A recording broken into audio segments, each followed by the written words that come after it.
Good morning বন্ধুরা, welcome back to my channel Shubhapriya ক্রিয়েশনে তোমাদের সবাইকে স্বাগত। যে যেখান থেকে আমার এই ব্লগটা দেখছো তাদের অনেক অনেক ভালোবাসা আমার এই ছোট্ট ব্লগে। সবাইকে পুরো ব্লগটা দেখার অনুরোধ রইল। দেখো বন্ধুরা, সকাল সকাল চলে এসেছি রান্না করে, তার আগে সমস্ত কাজও সেরে নিয়েছি, মানে ঘর ঝাড় দেওয়া, ঘর মোছা। আজকে সকাল সকালই ঘরটা মুছেছি। তো এখন চলে এসেছি রান্না করে, সকালের ব্রেকফাস্ট বানাবো তার জন্য। তো এখন করছি একটু বেগুন ভাজা আর রুটি সকালে ব্রেকফাস্টে বানাবো।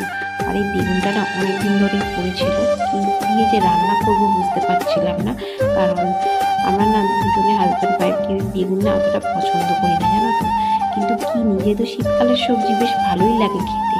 আর এখানে দেখো বেগুন ভাজাটা বসিয়ে তো এখন চলে এসেছি চায়ের বাসনগুলো মাজবো বলে, কারণ সকালবেলা চা খেয়ে বাসনগুলো রেখেই দিয়েছি, যে মাজা হয়নি। তাই জন্য বেগুন ভাজাটা বসিয়ে এদিকে চায়ের বাসনগুলোও মেজে নিচ্ছি। মানে বারবার না জলে হাত দিতে খুব কষ্টকর লাগে, জানো তো।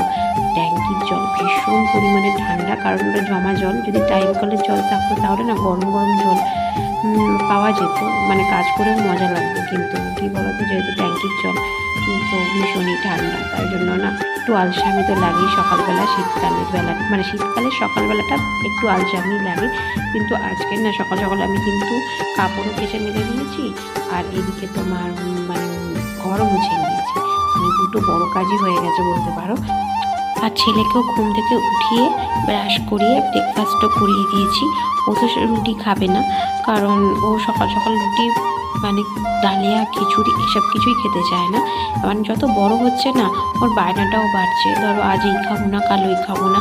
কিন্তু তাই জন্য আজকের আমি ওকে একটু সকালবেলা না দুধ সুজি বানিয়ে দিয়েছিলাম। আগের দিনকারের গরুর দুধ ছিল, তো দুধ সুজি আজ সকালবেলা ওকে ব্রেকফাস্টে আমি দিয়ে দিয়েছি।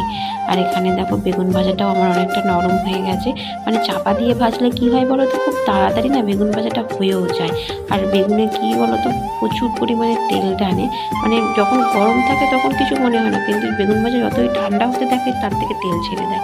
এই জন্যই না বেগুন ভাজাটা খেতে ইচ্ছা করে না। কিন্তু যেহেতু শীতকালের সকাল সকাল না তাড়াহুড়োতে সবজি বানাতেও পারি না রুটি খাওয়ার জন্য সেরকমভাবে, তাই জন্য বেগুন ভাজাটা আমার শর্টকাটে মনে হয়, তাই জন্য করি। বেগুন ভাজাটা করার পর রুটিগুলোও সেঁকে নিচ্ছি। আর এইভাবে রুটি করছি বলে দেখে কিছু মনে করো না বন্ধুরা, কারণ আমার রুটি ভীষণই বাজে হয়, আমি রুটি একদমই করতে পারি না। আগের একটা ব্লগও তোমাদের সাথে শেয়ার করেছিলাম, মানে বলেছিলাম এই কথাটা, কিন্তু তাও আবার বলছি। আমার রুটিটা দেখে তোমরা কিছু মনে করো না, কারণ আমি না গ্যাসের ওপর দিয়ে যেভাবে সেঁকতে হয় রুটি, সেটা আমার খুবই ভয় লাগে, তাই জন্য আমি পারি না। তাই যেভাবে পারি সেভাবেই করি। আর আজকের সকালবেলাটা ভীষণই তাড়াহুড়োর বন্ধুরা, কারণ টাইটেল আর থাম্বনেল দেখে বুঝতেই পেরেছো। যাবো একটু মন্দিরে সবার সাথে পুজো দিতে, মানে একটা বার্থডে পার্টি আছে সন্ধ্যের বেলা।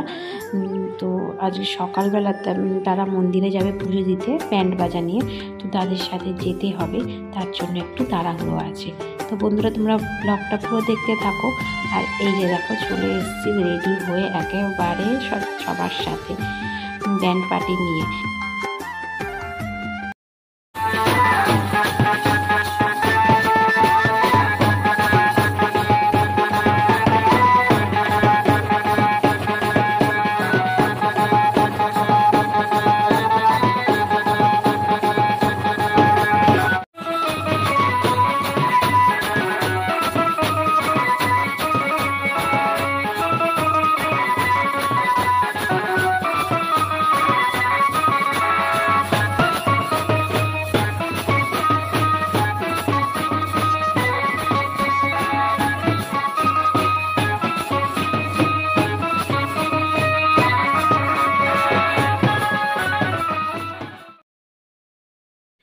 এখন চলে আসলাম দেখো মন্দিরে। এই মন্দিরটা হচ্ছে শীতলা মা আর লোকনাথ বাবার মন্দির, একসাথেই দুটো মূর্তি রয়েছে। আমি আর মন্দিরের ভেতরে ঢুকলাম না, কারণ অনেকটাই ভিড় হয়ে গেছে, কারণ ওরা পুজো টুজোও দিচ্ছিল, ক্যামেরা করছিল, তো তাই জন্য আমি আর মন্দিরের ভেতর ঢুকলাম না, বাইরে থেকেই তোমাদের দেখালাম।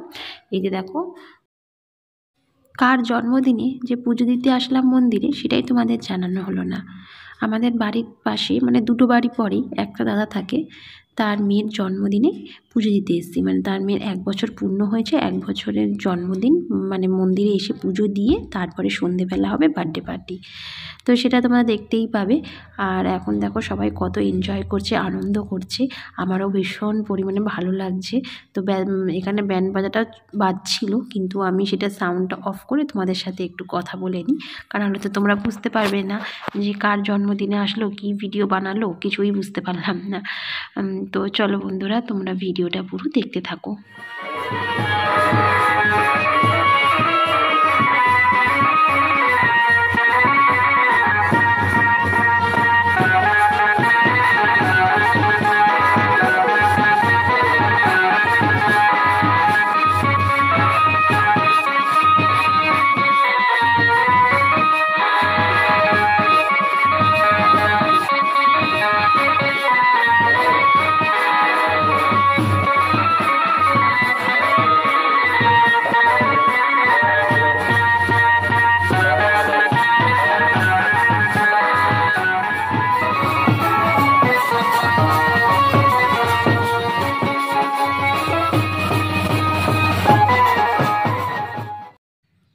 গুড ইভিনিং বন্ধুরা।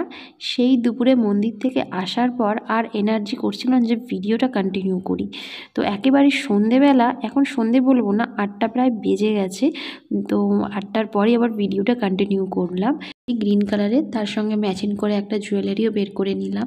এই জুয়েলারিটা তোমরা আগেও দেখেছো, আমার ননদের বিয়েতেই আমি কিনেছিলাম। তো এটাই আজকের পরবো। আর তার সাথে দেখো গ্রিন কালার চুড়িও আমার রয়েছে। এই যে দেখো গ্রিন কালারের চুড়ি, তো সমস্ত কিছু ম্যাচিং ভালোই লাগছে। তো চলো এবার ফটাফট রেডি হয়ে যাই। বন্ধুরা, রেডি হয়ে যখন বাইরে বেরিয়েছি, এত ঠান্ডা লাগছে ভাবতে পারবে না। আমি একটা সামান্য স্টোল নিয়েছি শাড়ির ওপর, কিন্তু তাও স্টোল কিছুতেই মানছে না বন্ধুরা, এত পরিমাণে ঠান্ডা। আর এই যে দেখো অনুষ্ঠান বাড়িতে চলে এসেছি আমরা, বেলুন দিয়ে কি সুন্দর গেটটা সাজানো। আর এই যে দেখো ভেতরে ঢোকার রাস্তাটাও বেলুন দিয়ে সাজানো। তো বন্ধুরা, তোমরা ভিডিওটা দেখতে থাকো। অ্যাট লাস্ট বার্থডে গার্লের কাছে আমরা চলে আসলাম। দেখো এই যে এই বাচ্চাটার হচ্ছে বার্থডে আজকের, আর এইটা হচ্ছে তার সাথে রয়েছে ওর মা। তো ওনা এখন ভীষণ পরিমাণে কাঁদছে, হয়তো ওর ঘুম পেয়েছে, কারণ সারাদিনে যা ধকল, ও মন্দিরে গিয়েও খুব কাঁদছিল, মানে এর কোল তার কোল এই করছে, কিন্তু কিছুতেই ওকে শান্ত করা যাচ্ছিল না, কারণ যেহেতু যা বুঝতেই পারছো অনেকটাই ছোট, কিছুই বোঝে না, তাই জন্য ওর কাছে এই সমস্ত কিছু নতুন নতুন লাগছে। আর দেখো কি সুন্দরভাবে সাজিয়েছে পুরো প্যান্ডেলটা, ভালোই লাগছে বেশ দেখতে। তো চলো এখন যাওয়া যাক একটু খাওয়া দাওয়ার দিকে। এই যে দেখো এখানে রয়েছে পাকোড়া, এটা 2 রকমের পাকোড়া আছে। এটা হচ্ছে একটা ডালের বড়া, হ্যাঁ ডালের বড়াই এটা, কারণ এটা আমি একটা খেয়েছিলাম, এটা ডালের বড়া। আর পাশে রয়েছে তোমার চিকেন পাকোড়া। তো আমি চিকেন পাকোড়াটাই বেশি খেয়েছি, আমি ডালেরটা বেশি খাইনি, একটা খেয়েছি। তো আর এখন চলে আসলাম, দেখো রাতের ডিনারটা সেরে নিই, কারণ প্রায় 10:30 বেজে গেছে, আর ঠান্ডাটাও বাইরে ভীষণ পরিমাণে পড়ছে। তা যেহেতু আমি বাচ্চা নিয়ে গেছি, তাই জন্য ডিনারটাও সেরে নিলাম। আর পুরো ভিডিওটা, মানে ডিনারের পুরো ভিডিওটা তোমাদের সাথে শেয়ার করতে পারছি না, একটু একটু করে দেখালাম। অ্যাট লাস্ট আমাদের খাওয়াও হয়ে গেছে। এখানে 3টে আইসক্রিমও রয়েছে দেখলে। আর এইদিকে আমার ছেলে দেখো একটুও খায়নি, কিন্তু এদিক ওদিক ছুটোছুটি করছে। বন্ধুরা, রাতের খাওয়া দাওয়া কমপ্লিট, এবার যাব বাড়ির দিকে। আর ভিডিওটা এখানেই শেষ করলাম। যদি ভালো লাগে প্লিজ একটু লাইক করে আমাকে সাপোর্ট করো।